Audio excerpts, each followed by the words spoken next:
कहानी की शुरुआत में हम देखते हैं कि एक लड़का अपनी गर्लफ्रेंड को सरप्राइज गिफ्ट देने के लिए कार से ले जा रहा होता है। लड़की जिसका नाम आयरिस होता है, उसकी आंख पर पट्टी बंधी होती है और वो लड़की को एक बड़े से टावर के पास ले आता है जिसका नाम द स्काई व्यू होता है। बिल्डिंग की ओपनिंग सेरेमनी होती है। लड़की बिल्डिंग को देख के शॉक्ड रह जाती है। दोनों एंट्रेंस हॉल से लिफ्ट में आते हैं जो काफ़ी भरी होती है। गार्ड बताता है कि स्काई व्यू टावर की हाइट लगभग 500 फुट है और टावर अपने समय से पहले 5 महीने पहले ही बन के तैयार हो चुका है। आयरिस को घबराहट होती है। लिफ्ट सबको लेके टावर के ऊपरी हिस्से पर आती है जहां ओपनिंग सेरेमनी होने वाली होती है। मैनेजर उन्हें कहता है कि यहाँ उम्मीद से ज़्यादा लोग आ गए हैं तो उन्हें जगह नहीं मिल सकती। फिर भी वो दोनों छुप के अंदर आ जाते हैं। आयरिस पॉल की कोट में गुलाब लगाती है पर उसकी हाथों में कांटा चुभता है और उसका खून निकल आता है। आयरिस नीचे देखती है, फिर वो वॉशरूम की तरफ जाती है। सब लोग फ्लोर पर डांस कर रहे होते हैं जो कांच का होता है। झूमर का एक नुकीला हिस्सा फ्लोर पर आकर गिरता है और कांच का फ्लोर चिटक जाता है। आयरिस वॉशरूम से बाहर आती है। पॉल उसे लेकर रूफ पर जाता है और उसे प्रपोज करता है। तभी एक छोटा लड़का वहां से कॉइन फेंकता है जो एसी के वेंटिलेटर फैन में फंस जाता है। सब नीचे फ्लोर पर डांस कर रहे होते हैं। आयरिस और उसका बॉयफ्रेंड भी डांस करते हैं। टावर के फ्लोर का ग्लास टूटता जा रहा होता है। एसी की गैस भी फ्लोर के अंदर आ जाती है और टावर के मेन पोल का नट भी खुलने लगता है। आयरिस को अजीब सी घबराहट महसूस होती है। तभी फ्लोर का ग्लास टूट जाता है और कुछ लोग नीचे गिरकर मर जाते हैं। आयरिस का बॉयफ्रेंड पॉल भी ग्लास के टूटे टुकड़े को पकड़ के लटक रहा होता है। वो भी गिरकर मर जाता है। सब भागने लगते हैं। तभी एसी की गैस से पूरे फ्लोर में आग पकड़ लेती है और बचे लोग सीढ़ियों की तरफ भागते हैं। तभी वो भी टूट जाती है। सब बाहर गिरकर मर जाते हैं। फिर सब बचने के लिए लिफ्ट की तरफ भागते हैं जिससे वो बच पाएं, पर लिफ्ट भी ओवरलोड हो जाती है और नीचे टूटकर गिर जाती है। टावर बीच से टूटकर एक साइड झुक जाता है।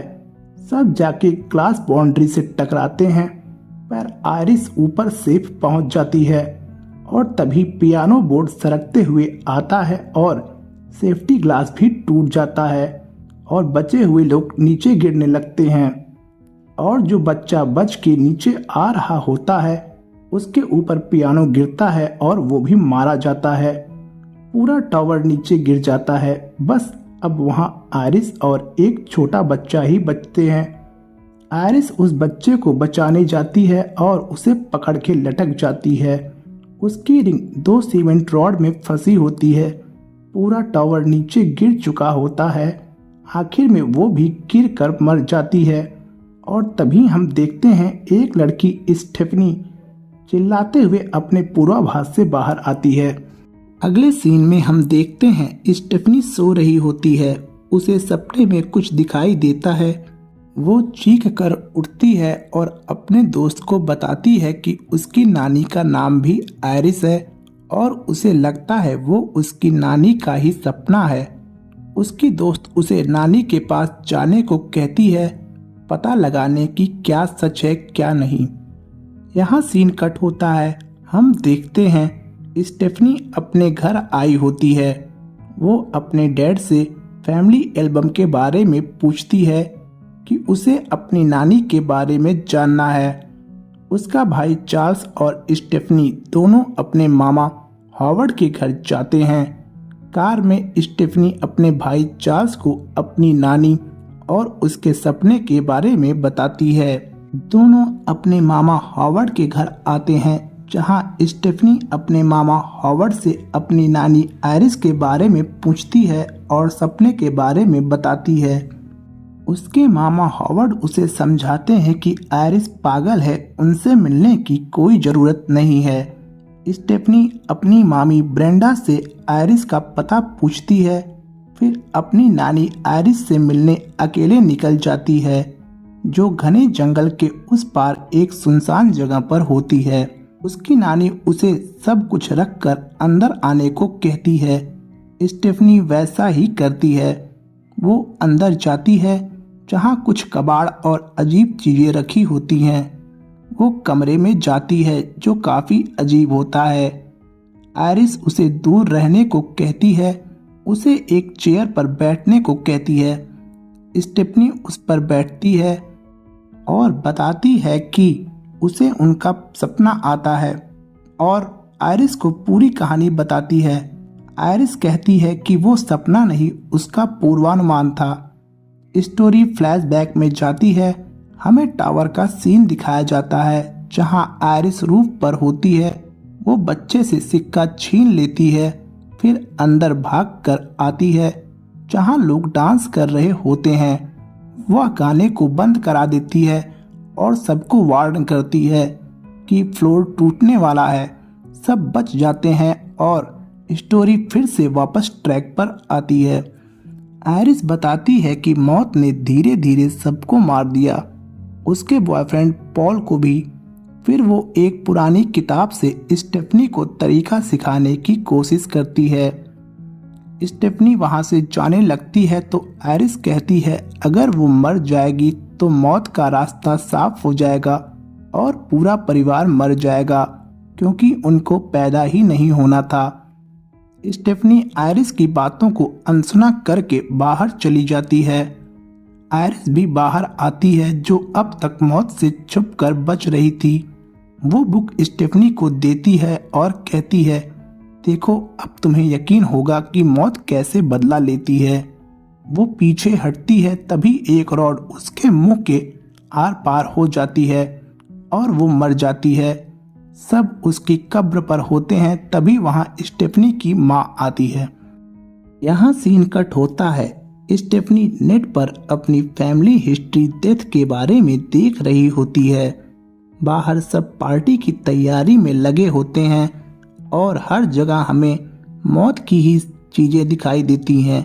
स्टेफनी उन्हें बचाने के लिए भागती है, तभी बियर की बोतल गिरती है और मशीन ऑन हो जाती है।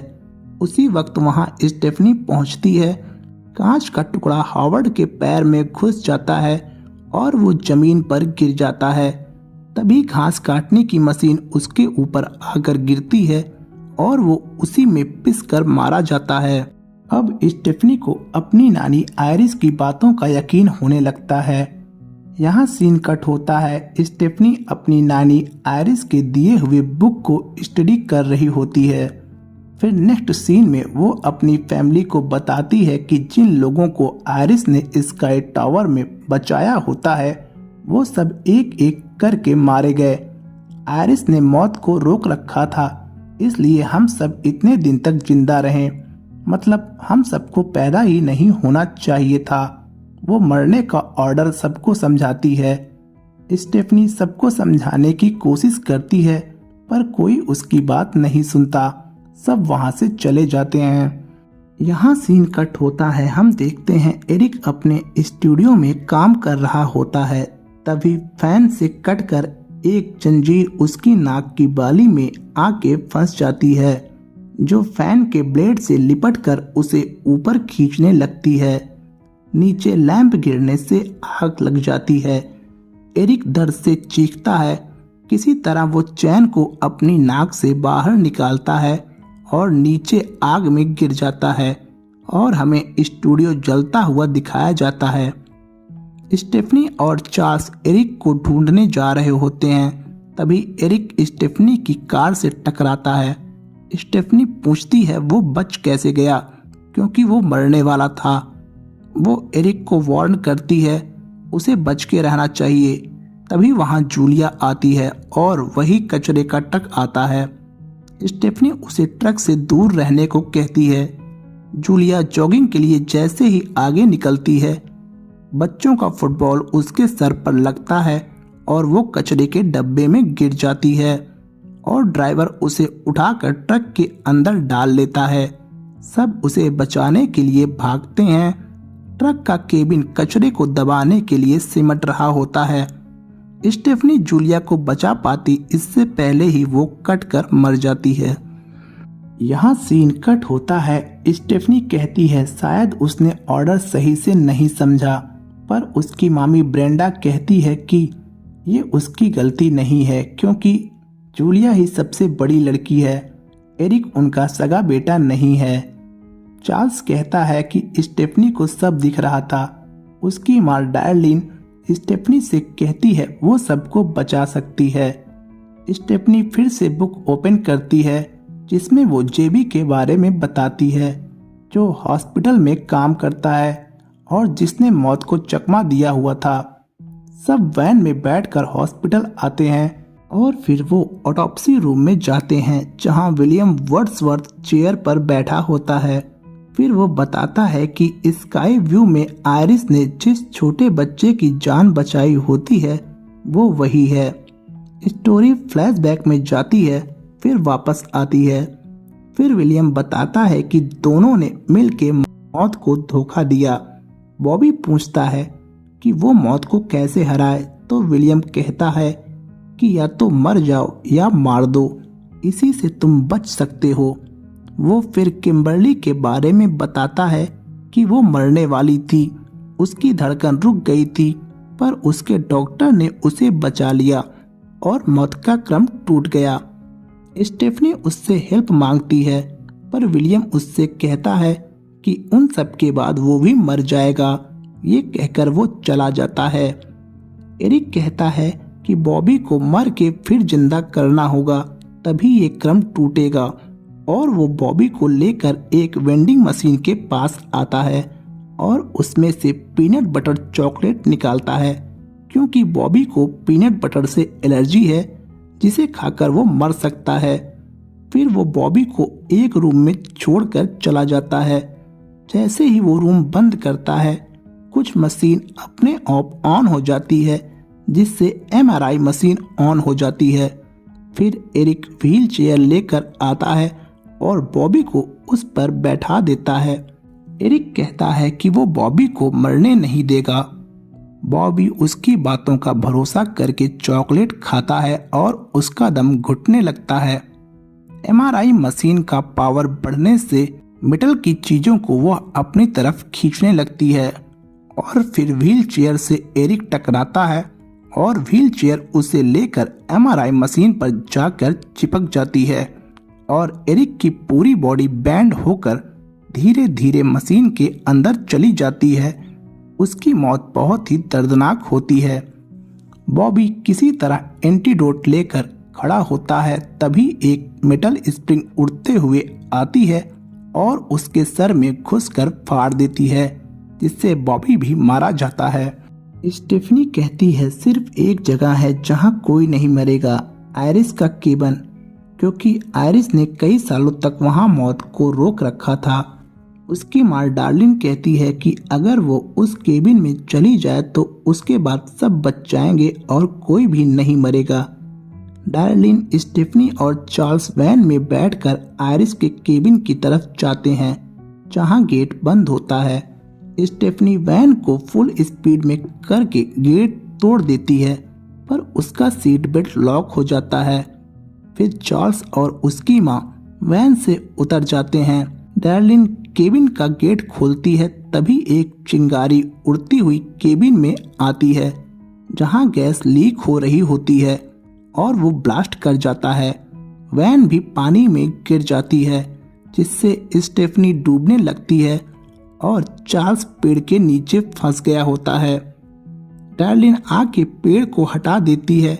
चार्ल्स बाहर निकलता है, तभी पोल टूटकर उसकी माँ के ऊपर गिरता है और वो मर जाती है।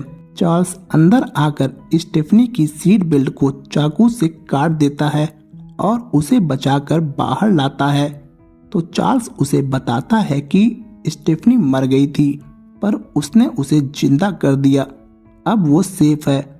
पर मॉम नहीं रही। फिर दोनों वहां से चले जाते हैं। यहाँ सीन कट होता है। चार्ल्स किसी फंक्शन के लिए रेडी होता है। स्टेफनी के हाथ में गुलाब का कांटा चुभता है, बिल्कुल उसी तरह जैसे आयरिस को अपने पूर्वानुमान से पहले चुभा होता है।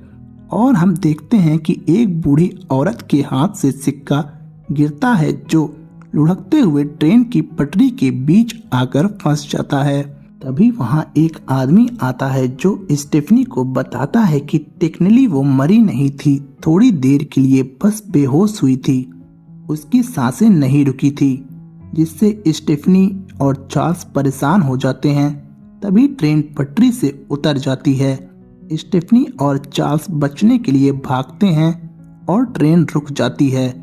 जैसे ही दोनों पीछे देखते हैं, लकड़ी का एक गट्ठर उनके ऊपर आकर गिरता है। स्टेफनी और चार्ल्स दोनों मारे जाते हैं और मूवी खत्म हो जाती है। तो चलिए दोस्तों, बात करते हैं मूवी से रिलेटेड इंटरेस्टिंग फैक्ट्स के बारे में। ब्लड लाइन्स में डेथ उन लोगों को नहीं मारती है जो दुर्घटना में बचे होते हैं, बल्कि यह उनके वंशजों को भी निशाना बनाती है। डायरेक्टर हमें ये दिखाना चाहते हैं कि डेथ एक ब्लड लाइन को मिटाकर ब्रह्मांड के संतुलन को ठीक कर रही है, जो डेथ के डिजाइन कितना गहरा और बदला लेने वाले है के बारे में दिखाती है। इसमें आमतौर पर डेथ हर मूवी में ऑन द स्पॉट होती है, लेकिन यहाँ पे डेथ ने वेट किया और तब जाके एक एक करके लोगों को मारना शुरू किया। साथ ही इस मूवी में हम यह देखते हैं कि इसमें विजनरी सबको नहीं बचाता, बल्कि विजनरी एक खुद ही दूसरा पर्सन होता है जो किसी और के सपने को देखता रहता है। इसके साथ ही फाइनल डेस्टिनेशन की जितनी भी मूवीज हैं, यह उनमें सबसे लंबी मूवी है। तो दोस्तों, अगर वीडियो आपको अच्छी लगी हो तो वीडियो को लाइक, चैनल को सब्सक्राइब जरूर करें।